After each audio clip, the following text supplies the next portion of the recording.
Welcome to the audio edition of St. Giles in the Word. Today is January 6th, and we are reading from the New International Translation.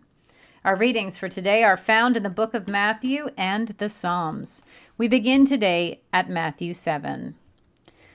Do not judge, or you too will be judged. For in the same way you judge others, you will be judged, and with the measure you use, it will be measured to you. Why do you look at the speck of sawdust in your brother's eye, and pay no attention to the plank in your own eye? How can you say to your brother, "Let me take the speck out of your eye," when all the time there is a plank in your own eye? You hypocrite! First, take the plank out of your own eye, and then you will see clearly to remove the speck from your brother's eye. Do not give to dogs what is sacred. Do not throw your pearls to pigs. If you do, they may trample them under their feet and turn and tear you to pieces. Ask, and it will be given to you. Seek, and you will find. Knock, and the door will be opened to you. For everyone who asks receives. The one who seeks finds. And to the one who knocks, the door will be opened. Which of you, if your son asks for bread, will give him a stone? Or if he asks for a fish, will give him a snake? If you, then, though you are evil, know how to give good gifts to your children, how much more will your Father in heaven give good gifts to those who ask him? So in everything, do to others what you would have them do to you. For this sums up the law and the prophets.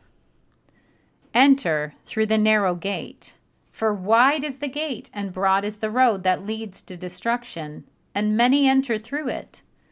But small is the gate, and narrow the road that leads to life, and only a few find it.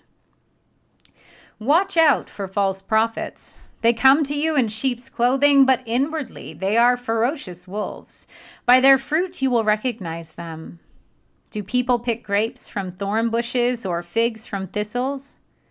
Likewise, every good tree bears good fruit, but a bad tree bears bad fruit.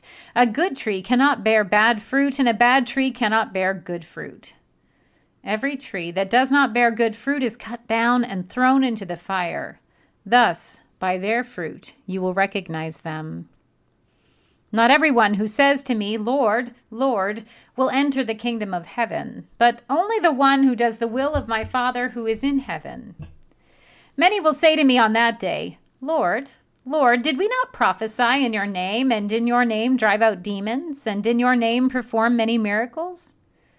Then I will tell them plainly, "I never knew you.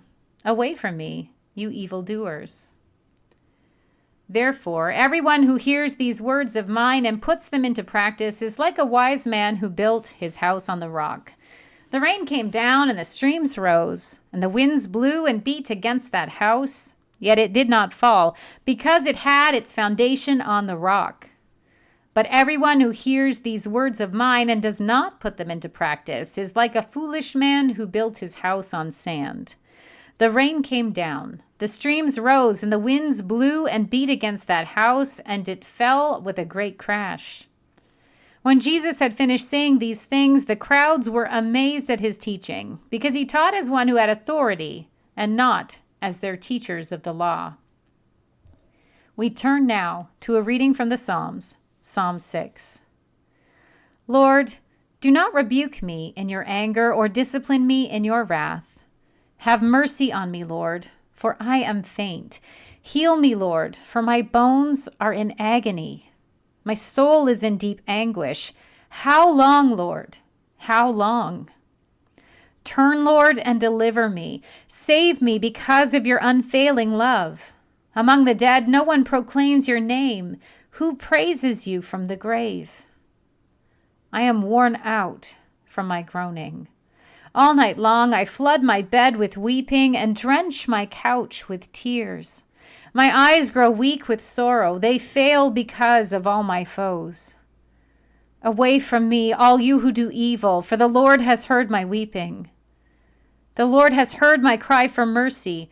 The Lord accepts my prayer. All my enemies will be overwhelmed with shame and anguish. They will turn back and suddenly be put to shame. Here ends our reading.